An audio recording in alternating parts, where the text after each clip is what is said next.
اس مہینے کی 18 تاریخ سن 35 ہجری جناب سیدنا عثمان غنی رضی اللہ تعالی عنہ کی شہادت باسعادت ہے۔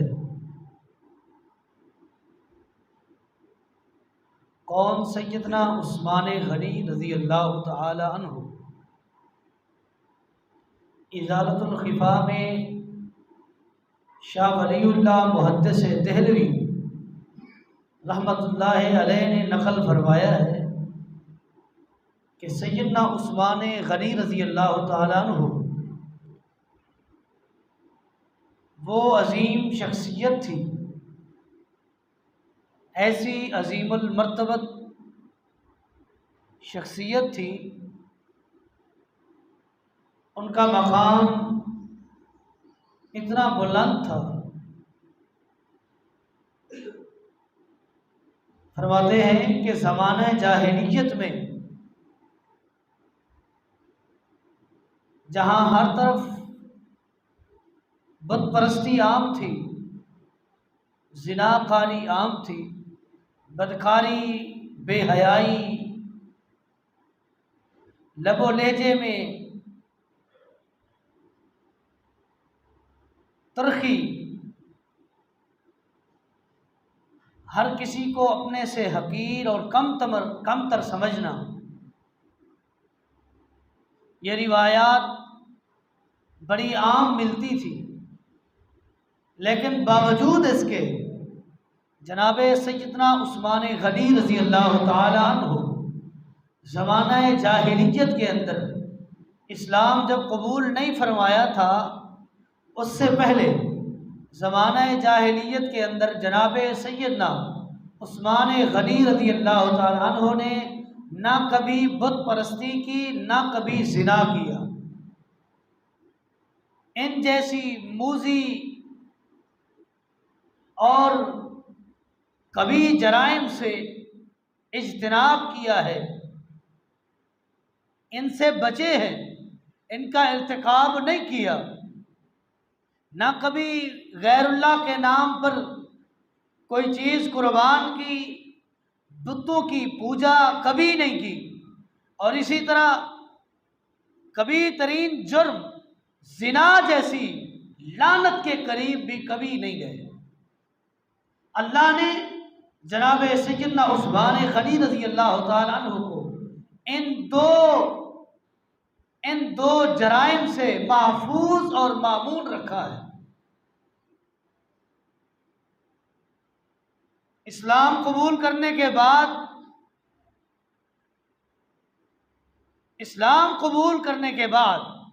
جناب سیدنا عثمان رضی اللہ تعالیٰ عنہ فرماتے ہیں کہ میں نے بغیر کپڑے کے اپنی شرمگاہ کو کبھی ہاتھ تک نہیں لگایا، جب تک اس کے درمیان کپڑا حائل نہ ہوتا کبھی ہاتھ تک نہیں چھوا۔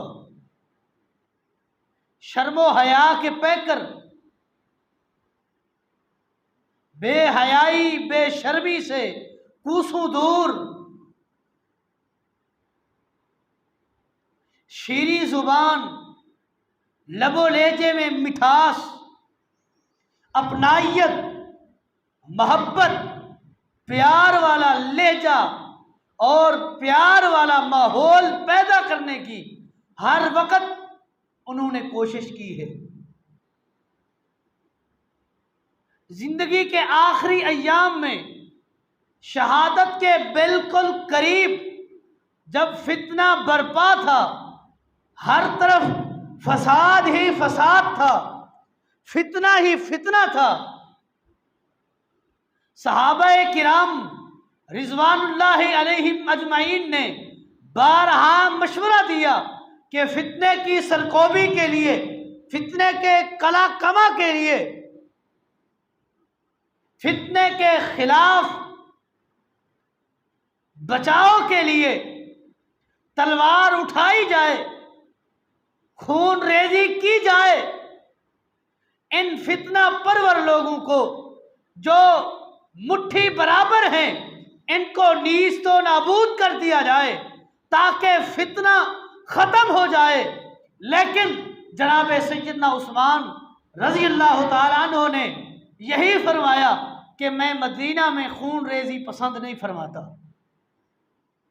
ہو امام الانبیاء جناب محمد رسول اللہ کا شہر، امن والا شہر، جس کی امن کی دعا امام الانبیاء جناب محمد رسول اللہ نے کی، جس میں برکت کی دعا امام الانبیاء نے کی، وہی شہر ہو، وہی بستی ہو، وہی مدینہ ہو، اسی مدینے کے اندر عثمان رضی اللہ تعالیٰ عنہ کی وجہ سے خون ریزی ہو، عثمان کو یہ بات قابل قبول اور قابل حجت نہیں ہے، لہذا خون ریزی پسند نہیں، فتنہ جتنا چاہے بڑھ جائے، خون ریزی نہ ہو۔ جناب سیدنا عثمان رضی اللہ تعالیٰ عنہ کی سیرت اور آپ کی زندگی کا مطالعہ کیا جائے، کئی ایک پہلو آپ کی سیرت، آپ کے کردار کی طرف اشارہ کرتے ہیں۔ جناب سیدنا عثمان رضی اللہ تعالیٰ عنہ کی سیرت کا مطالعہ کریں تو کہیں یہ بات ملتی ہے کہ جناب سیدنا عثمان غنی رضی اللہ تعالیٰ عنہ کی شادی امام الانبیاء اکرم الانبیاء جناب محمد الرسول اللہ صلی اللہ علیہ وسلم کی لخت جگر جناب سیدہ رقیہ رضی اللہ تعالی عنہا سے ہوئی، اور اتنی پیار اور محبت والی یہ شادی کہ جب بیمار ہوئی، غزوہ بدر ہے، امام الانبیاء نے اعلان فرمایا صلی اللہ علیہ وسلم کہ لوگ جہاد کے لیے، اسلام کی سربلندی کے لیے، حق و باطل کے فرق کے لیے، باطل کو مٹانے کے لیے، حق کو بلند کرنے کے لیے اپنے گھروں سے نکلے، یہ اعلان ہوا۔ ادھر امام الانبیاء جناب محمد الرسول اللہ صلی اللہ علیہ وسلم نے اپنے داماد عثمان ذی النورین سے فرمایا کہ آپ گھر میں رہے، اپنی بیوی میری بیٹی سیدہ رقیہ رضی اللہ تعالی عنہ کی تیمارداری، بیمار پرسی کرتے رہیں، آپ کا حصہ مال غنیمت سے آپ کے لیے نکال لیا جائے گا۔ آپ گھر میں میری بیٹی کی بیمار پرسی کر رہے ہیں، گویا آپ میدان کارزار اور جہاد میں ہیں، آپ کا حصہ نکالا جائے گا۔ نکالا گیا، مال غنیمت دی گئی، تقسیم ہوا، تقسیم میں حصہ عثمان غنی رضی اللہ تعالیٰ عنہ کا نکالا گیا۔ ایک وقت وہ بھی آیا کہ غزوہ احد ہے، امام الانبیاء نے اعلان فرمایا اپنے گھروں سے نکلو جہاد کے لیے، اسلام کی سربلندی کے لیے، کفر کو نیست و نابود کرنے کے لیے، اسلام کو عروج دینے کے لیے، کفر کو پستی دینے کے لیے، گھروں سے جہاد کے لیے نکلو۔ جناب سیدنا عثمان رضی اللہ تعالیٰ عنہ گھر سے نکلے، جہاد میں گئے۔ آپ نے چند صحابہ کرام کی ڈیوٹی لگائی کہ احد کے پہاڑ پر ایک درے پر آپ وہاں کھڑے رہیں، چاہے جہاد ختم ہو جائے، درہ آپ نے نہیں چھوڑنا، درہ آپ نے نہیں چھوڑنا۔ جہاد شروع ہے، کفار نے شکست دیکھی، بھاگ نکلے، فرار ہو گئے۔ جو لوگ درے پر موجود تھے ان میں سے چند نے جلدی کی اور درے کو چھوڑ کر مال غنیمت کو اکٹھا کرنے کے لیے نیچے پہاڑ سے اترے اور میدان میں آ گئے۔ کفار کی طرف سے سپہ سالار ابو جہل کا بیٹا اکرمہ تھا، اس نے دوبارہ لشکر کشی کی اور اسی درے پر حملہ آور ہو کر وہاں چند لوگ موجود تھے ان پر حملہ کیا اور دوبارہ جہاد اور جنگ شروع ہو گئی۔ جو مسلمانوں کی فتح تھی وہ شکست میں تبدیل ہو گئی، صحابہ میں بھاگ دوڑ مچ گئی، کچھ بھاگنے پر تیار ہو گئے، نکل گئے، ان میں سیدنا عثمان غنی رضی اللہ تعالی عنہ تھے۔ جب لوگوں نے اعتراض اٹھایا کہ میدان کارزار سے پیٹ پھیر کر یہ چلے گئے ہیں، ان کا کیا بنے گا، ان کے لیے کیا حکم ہے، اللہ رب کائنات نے قرآن نازل فرمایا ان الذین تولوا منکم یوم التقى الجمعان انما استزلهم الشیطان ببعض ما کسبوا وَلَقَدْ عَفَا اللَّهُ عَنْهُمْ وَاللَّهُ غَفُورٌ رَحِيمٌ۔ جو لوگ میدان جہاد کو چھوڑ کر چلے گئے تھے، شیطان نے ان کو پھسلایا، ورغلایا، چلے گئے، اللہ فرماتے ہیں وَلَقَدْ عَفَا اللَّهُ عَنْهُمْ، اللہ نے ان سب کو معاف کر دیا۔ شیطان کے بہکاوے میں آ گئے، میدان چھوڑ دیا، اللہ فرماتے ہیں میں نے ان سب کے سب کو معاف کر دیا ہے۔ واللہ غفور رحیم، اللہ بخشنے والا ہے، مہربان ہے، اللہ نے معاف کر دیا، کھلی معافی کا اعلان ہوا۔ غزوہ غطفان آیا، عثمان غنی رضی اللہ تعالیٰ عنہ نے حصہ ڈالا، بیعت رضوان کا وقت آیا۔ یہ بیعت رضوان ہوئی کیوں؟ یہ ہوئی کیوں؟ 1400 صحابہ نے درخت کے نیچے بیٹھ کر امام الانبیاء جناب محمد الرسول اللہ صلی اللہ علیہ وسلم کے دستے مبارک پر بیعت کی۔ یہ بیعت کس کے متعلق تھی؟ یہ بیعت عثمان رضی اللہ تعالیٰ عنہ کے بدلے کے متعلق تھی کہ امام الانبیاء مدینہ سے چلے مکہ میں عمرہ کرنے کے لیے، صحابہ کرام ساتھ ہیں، صحابہ کرام ساتھ ہیں، حدیبیہ کے مقام پر پڑاؤ ڈالا۔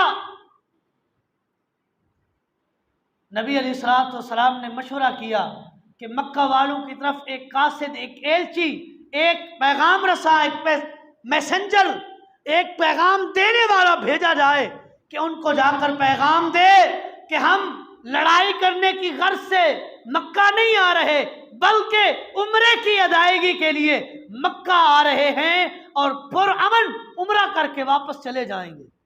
مشورہ ہوا، کسی نے مشورے میں نام نومینیٹ عمر ابن خطاب رضی اللہ تعالیٰ عنہ کا کیا، کسی نے کسی اور صحابہ کا کیا۔ سیدنا عمر رضی اللہ تعالیٰ عنہ قربان جائیے آپ کی بصیرت اور بصارت پر، کہنے لگے مجھے نہ بھیجیں، عثمان غنی رضی اللہ تعالیٰ عنہ کو بھیجیں، ان کے مکہ والوں پر احسانات ہیں، مکہ والے ان کی قدر کریں گے۔ عثمان غنی رضی اللہ تعالیٰ عنہ کو بھیجا گیا، وہاں چلے گئے، خبر مشہور ہو گئی کہ مکہ والوں نے عثمان غنی رضی اللہ تعالیٰ عنہ کو شہید کر دیا گیا ہے، کر دیا ہے۔ جب یہ خبر پھیلی، امام الانبیاء جناب محمد الرسول اللہ صلی اللہ علیہ وسلم نے سارے صحابہ جو عمرہ کی نیت سے مدینہ سے چلے تھے ان کو درخت کے نیچے جمع کیا، بیعت کی، اپنے ہاتھ پر، اپنے دستے مبارک پر یہ وعدہ لیا کہ عثمان کا خون ضائع اور ریگا نہیں جانے دیا جائے گا، بدلہ لیا جائے گا۔ اس بیعت کا اللہ نے قرآن مقدس میں ذکر فرمایا ہے۔ اللہ فرماتے ہیں ید اللہ فوق ایدیہم، اے پیغمبر آپ کے ہاتھ صحابہ کے ہاتھوں کے اوپر میرا ہاتھ بھی تھا، میں نے بھی یہ وعدہ کیا تھا کہ عثمان کا بدلہ لیا جائے گا، عثمان کا خون رہے گا نہیں جائے گا۔ 1450 صحابہ نے بیعت کی۔ اللہ فرماتے ہیں لقد رضی اللہ عن المؤمنین اذ یبایعونک تحت الشجرہ فعلم ما فی قلوبہم فانزل السکینۃ علیہم واصابہم فتحا قریبا۔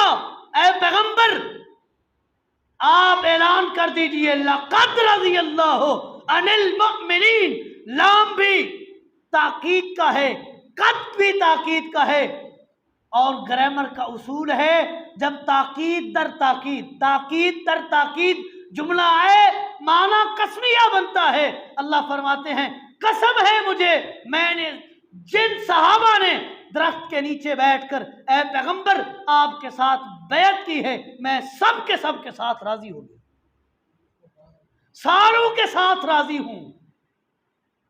اذ یبایعونک تحت الشجرہ فعلم ما فی قلوبہم، اللہ فرماتے ہیں میں نے ان کے دلوں میں جھانک کر دیکھا، میں نے پڑتال کی، جانچا، پرکھا، دیکھا، ان کے دلوں کا امتحان لیا۔ ایک اور جگہ فرماتے ہیں اللہ رب کائنات کہ میں نے صحابہ اولئک الذین امتحن اللہ قلوبہم للتقوی، میں نے صحابہ کے دلوں کا تقوی کے لیے امتحان لیا اور ان کے دلوں کو پاس اور کامیاب پایا۔ اور یہاں بھی اللہ فرماتے ہیں اذ یبایعونک تحت الشجرہ فعلم ما فی قلوبہم، اور اللہ جان گئے، اللہ نے جان لیا کہ ان کے دلوں میں کیا تڑپ ہے، کیا جذبہ ہے، کیا جذبہ ایمانی ہے۔ اللہ فرماتے ہیں میں نے ان کے دلوں کو چیک کیا، پرکھا، جانا، میں نے ان کو کامیاب اور کامران پایا ہے۔ قلوبہم فعلم ما فی قلوبہم فانزل السکینۃ علیہم، اللہ فرماتے ہیں میں نے ان صحابہ پر اپنی طرف سے سکونت، اطمینان، چین کو نازل فرمایا۔ فانزل السکینۃ علیہم واصابہم فتحا قریبا، اے پیغمبر یہ بھی ان صحابہ کو بتلا دیجئے کہ فتح قریب آ پہنچی ہے، ایک نہ ایک دن آپ مکہ کو فتح کر لیں گے، فتح کا بھی پروانہ ہے۔ صحابہ کی اللہ کے ساتھ رضات کا بھی اعلان ہے کہ اللہ ان سے راضی ہو گیا۔ اللہ نے ان کے لیے رضوان کا اعلان فرمایا کہ میں ان سے راضی ہو گیا ہوں، میں نے ان کے دلوں کو دیکھا ہے، میں نے ان کے اوپر سکینت، سکون اور اطمینان نازل کیا، میں نے ان کے دلوں کو پرکھا۔ اصابہم فتحا قریبا، اور اے پیغمبر فتح بالکل قریب ہے۔ تو اس واقعے کو بیان کرنے کا مقصد یہ ہے کہ اس میں بیعت رضوان جو بیعت لی گئی، یہ بیعت کس مقصد کے لیے لی گئی تھی؟ یہ مقصد تھا دوہرا داماد مصطفیٰ جناب سیدنا عثمان ذی النورین رضی اللہ تعالیٰ عنہ کی شہادت کا بدلہ لینے کے لیے لیا گیا۔ غزوہ تبوک کا موقع آیا، عثمان غنی رضی اللہ تعالیٰ عنہ پیچھے نہیں ہٹے۔ مستدرک حاکم اٹھائیے، امام حاکم رحمۃ اللہ علیہ نے نقل فرمایا ہے، فرماتے ہیں غزوہ تبوک کے تعاون کے لیے امام الانبیاء نے جب اعلان فرمایا، سیدنا عثمان رضی اللہ تعالیٰ عنہ جود و سخا کے بادشاہ نے 940 اونٹ، 60 گھوڑے اور 1000 دینار، تقریباً 5.5 کلو سونا امام الانبیاء کی آغوش میں بکھیر دیا۔ اے امام الانبیاء، اے اللہ کے رسول، آپ نے اعلان کیا ہے عثمان کی طرف سے یہ جہاد کے لیے امداد حاضر ہے، عثمان ابھی بھی دینے کے لیے تیار ہے۔ کوئی میدان خالی نہیں کہ جس میں سیدنا عثمان رضی اللہ تعالیٰ عنہ نے اسلام کی حمایت اور حمیت نہ کی ہو، اسلام کی مدد نہ کی ہو۔ امام الانبیاء جب مدینہ میں نئے نئے آئے تھے، مدینہ میں ایک میٹھا کنواں تھا جو یہودی کی انڈر میں، یہودی کا تھا، یہودی کے پاس تھا، وہ مسلمانوں کو پانی نہیں پینے دیتا تھا۔ امام الانبیاء جناب محمد الرسول اللہ صلی اللہ علیہ وسلم نے اعلان فرمایا من یشتری بئر رومتا، ایک اور روایت کے الفاظ من حفر بئر رومتا فلہ الجنہ، جو شخص بئر روما خرید کر مسلمانوں کے لیے وقف کر دے، امام الانبیاء وعدہ فرماتے ہیں اللہ رب کائنات سے کل قیامت کے دن جنت لے کر دوں گا۔ سیدنا عثمان غنی رضی اللہ تعالیٰ عنہ وہاں سے اٹھے، گھر میں گئے، اپنے ذاتی پیسے سے وہ کنواں خرید کر مسلمانوں کے لیے وقف کر دیا۔ پھر وقت آیا مسجد نبوی کی توسیع کے لیے، اس کی وسعت کے لیے، اس کو بڑھانے کے لیے امام الانبیاء نے فرمایا من یشتری بقعۃ آل فلان فیزیدها فی المسجد بخیر لہ فی الجنہ، جو شخص میرے صحابہ میں سے فلاں شخص کا جو پلاٹ ہے، زمین کا ٹکڑا ہے، خرید کر دے تاکہ مسجد کی توسیع ہو جائے، جو شخص بھی خرید کر دے گا محمد کریم وعدہ فرماتے ہیں اللہ رب کائنات سے جنت لے کر دوں گا۔ سیدنا عثمان رضی اللہ تعالیٰ عنہ نے یہ میدان بھی پیچھے نہیں چھوڑا، خرید کر مسجد کے لیے وقف کر دیا۔ کون سیدنا عثمان رضی اللہ تعالیٰ عنہ؟ ایک مرتبہ امام الانبیاء کے ساتھ سفر پر ہیں، پہاڑی پر چڑھے اور پہاڑ کانپنے لگ گیا۔ امام الانبیاء نے اعلان فرمایا اثبت یا احد فإن علیک نبی و صدیق و شہیدان، اے احد ٹھہر جا، تھم جا، رک جا، تیرے اوپر ایک اللہ کا نبی ہے، ایک صدیق ہے اور 2 شہید ہیں۔ 2 شہید کون تھے؟ ایک ان میں امیر المومنین عمر بن الخطاب رضی اللہ تعالیٰ عنہ تھے، اور ایک امیر المومنین عثمان غنی رضی اللہ تعالیٰ عنہ تھے۔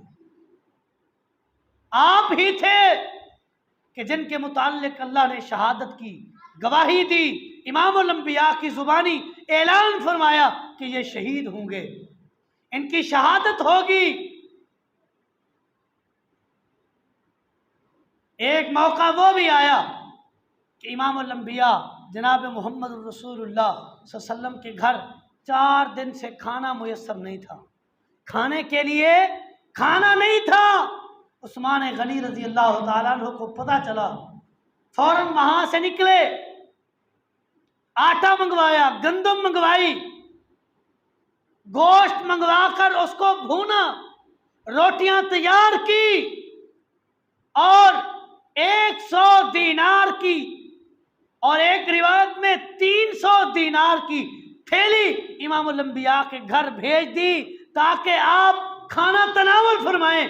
4 دن سے کھانا نہیں کھایا تھا۔ جب آپ علیہ السلام نے کھانا تناول فرمایا، ابو سعید خدری رضی اللہ تعالیٰ عنہ حدیث کے راوی ہے، فرماتے ہیں اس رات امام الانبیاء ساری رات سوئے نہیں، صرف دعا کرتے رہے، اللہم انی قد رضیت عن عثمان فارض عنہ، اے اللہ میں عثمان سے راضی ہو گیا ہوں، تو بھی راضی ہو جا۔ اے اللہ میں راضی ہو گیا ہوں، میں راضی ہو گیا ہوں، تو راضی ہو جا، تو راضی ہو جا، تیری طرف سے رضوان کا سرٹیفکیٹ مل جائے، تیری طرف سے تیری رضا کا اعلان ہو جائے، تیرے رضامند ہونے کا اعلان ہو جائے۔ اے اللہ میں راضی ہوں، تو راضی ہو جا۔ ساری رات سیدنا عثمان رضی اللہ تعالیٰ عنہ کے لیے امام الانبیاء جناب محمد الرسول اللہ یہ دعا فرماتے رہے۔ آپ کی خلافت 6 سال تک چلی۔ 6 سال بڑے معمول کے، بڑے عمدہ 6 سال گزرے، اور اس سے اگلے 6 سال میں فساد شروع ہو گیا، فتنے کی ابتدا ہو گئی، فتنہ پروروں نے فساد پھیلانا شروع کر دیا، فتنے کو عروج دینا شروع کر دیا، اور ایک وقت آیا کہ سیدنا عثمان غنی رضی اللہ تعالیٰ عنہ کو گھر میں محصور کر کے رکھ دیا۔ 40 دن اس صحابی رسول کی مظلومیت بیان کرتے ہو جس پر 3 دن پانی بند ہوا تھا، بیان کریں، مظلومیت ہے، لیکن اس صحابی رسول کی بھی مظلومیت بیان کریں جس پر 40 دن پانی بند کر دیا گیا۔ اور سیدنا عثمان رضی اللہ تعالیٰ عنہ نے آخری خطاب بھی کیا تھا اور کہا تھا، اے مدینہ والو، آپ کو علم ہے کہ جب مدینہ میں امام الانبیاء آئے تھے، پینے کے لیے میٹھے پانی کا کنواں نہیں تھا، یہ خرید کر دیا میں نے، آج اسی بیر روما کا پانی عثمان غنی رضی اللہ تعالیٰ عنہ پہ بند کر دیا گیا ہے۔ کیا وجہ ہے؟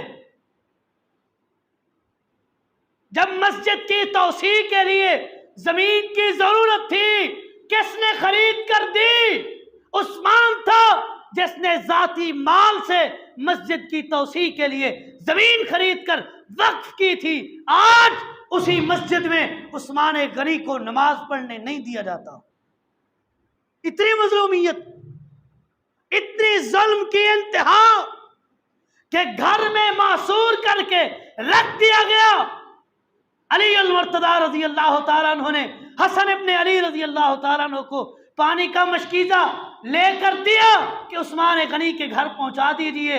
بلوائیوں کو پتہ چلا کہ پانی کا مشکیزہ عثمان غنی کے گھر جا رہا ہے، تیر چھوڑا اور مشکیزے کو توڑ کر پانی کو پھینک دیا کہ عثمان کے گھر میں ایک بوند پانی کی بھی نہ جائے۔ اتنا ظلم۔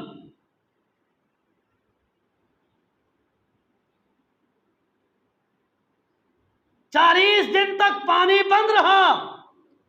سیدنا عثمان رضی اللہ تعالیٰ عنہ کو جب شہید کیا گیا تو آپ رضی اللہ تعالیٰ عنہ روزے کی حالت میں تھے، قرآن کی تلاوت فرما رہے تھے، پہلا پارہ اور پہلے پارے کی اواخر تھے، آخری رکوع کی تلاوت فرما رہے تھے کہ جب بلوائیوں سبائیوں اور عبداللہ ابن سبا یہودی کی اولاد نے دوہرا داماد مصطفیٰ ہم زلف علی المرتضیٰ جناب سیدنا عثمان غنی رضی اللہ تعالیٰ عنہ پر حملہ آور ہوئے اور آپ کو شہید کیا، روزے کی حالت میں قرآن کی تلاوت فرما رہے تھے۔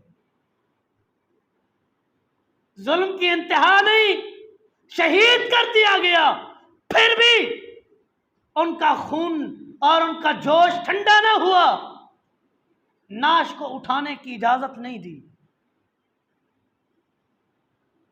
12 سال جس نے مسلمانوں کی حکومت کی، 35 لاکھ مربع میل کا اکیلا حکمران، آج اس کی نعش مبارک ان کے گھر میں موجود ہے، اٹھانے کی اجازت نہیں دی جا رہی۔ جب اٹھایا گیا تو چند صحابہ کرام نے مل کر اٹھایا، غسل دیا، کفن دیا، اس کے بعد سیدنا جبیر ابن مطعم رضی اللہ تعالیٰ عنہ نے جنازہ پڑھایا، اور جنازے میں بعض روایات میں 18 کے لفظ ہیں اور بعض میں 18 سے اوپر ہے کہ اتنے افراد جنازے میں شریک ہوئے، 18 افراد نے جنازہ پڑھایا، اور آپ کی تدفین مغرب اور عشاء کے درمیان رات کے وقت کی گئی۔ شہید دن کو جمعہ کے دن، جمعہ سے پہلے کیا گیا، اور تدفین مغرب کے بعد عشاء کے درمیان کی گئی۔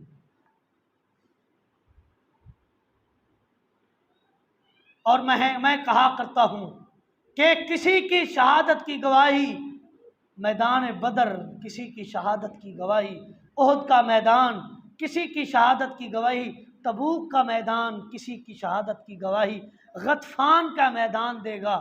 عثمان وہ شہید ہے، وہ مظلوم مدینہ شہید ہے جس کی شہادت کی گواہی رب کا قرآن دے گا، قرآن دے گا۔ قرآن پر آپ کے خون کے چھینٹے پڑے تھے، وہی قرآن آپ کی شہادت کی گواہی دیتا۔ اللہ رب کائنات سے دعا ہے کہ اللہ رب کائنات صحابہ کرام کی سیرت اور کردار اپنانے کی توفیق عطا فرمائے۔ هذا ما عندي والله اعلم بالصواب وما توفیقی الا باللہ۔